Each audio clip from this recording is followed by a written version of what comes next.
മക്കളെ +1 application form fill ചെയ്തതിന് ശേഷം ആപ്ലിക്കേഷൻ നമ്പർ എഴുതി വെക്കാൻ മറന്നു പോയിട്ടുണ്ടെങ്കിൽ ഈ വീഡിയോ മുഴുവനായിട്ട് കാണുക. എങ്ങനെയാണ് ആപ്ലിക്കേഷൻ നമ്പർ നിങ്ങൾക്ക് വീണ്ടും തിരിച്ചെടുക്കാൻ പറ്റുമെന്നുള്ളത് നമ്മൾ പറയാൻ പോവുകയാണ്. ഇനി ആദ്യമായിട്ട് കാണുന്നവരുണ്ടെങ്കിൽ ഒന്ന് സബ്സ്ക്രൈബ് ചെയ്തോളൂ.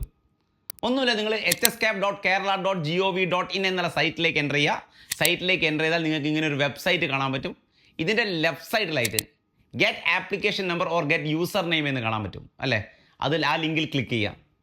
ലിങ്കിൽ ക്ലിക്ക് ചെയ്ത ഉടനെ നിങ്ങളോട് ഡിസ്ട്രിക്റ്റ് ചോദിക്കും, ഏത് ഡിസ്ട്രിക്റ്റിലാണ് നിങ്ങൾ അപ്ലൈ ചെയ്തതെന്ന് ചോദിക്കും. അപ്പോൾ നിങ്ങൾ ഡിസ്ട്രിക്റ്റ് ക്ലിക്ക് ചെയ്താൽ നിങ്ങൾക്ക് ഇത്രയും വരും, ഈ ഡിസ്ട്രിക്റ്റുകൾ കാണിക്കും.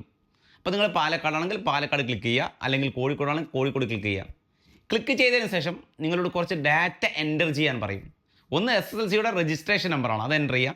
അതുപോലെ റിലേറ്റഡ് ഡാറ്റ നിങ്ങൾ ആപ്ലിക്കേഷൻ ഫോം ഫില്ല് ചെയ്യുന്ന സമയത്ത് കുറച്ച് ഡാറ്റ എൻ്റർ ചെയ്യുക. എൻ്റർ ചെയ്തതിന് ശേഷം സബ്മിറ്റ് ചെയ്യുക. സബ്മിറ്റ് ചെയ്താൽ നിങ്ങൾക്ക് ആപ്ലിക്കേഷൻ നമ്പർ കിട്ടും. ഈ ആപ്ലിക്കേഷൻ നമ്പർ അഡ്മിഷൻ സമയത്തൊക്കെ ആവശ്യമുണ്ട്.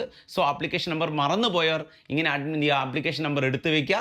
അതുപോലെ തന്നെ ചാനൽ ആദ്യമായിട്ട് കാണുന്നവരാണെങ്കിൽ സബ്സ്ക്രൈബ് ചെയ്യുക. അലോട്ട്മെൻറ്റായിട്ട് ബന്ധപ്പെട്ട എല്ലാ ഡീറ്റെയിൽസും അപ് ടു ഡേറ്റ് ആയിട്ട് നിങ്ങൾക്ക് തന്നുകൊണ്ടേയിരിക്കും. ഓക്കെ.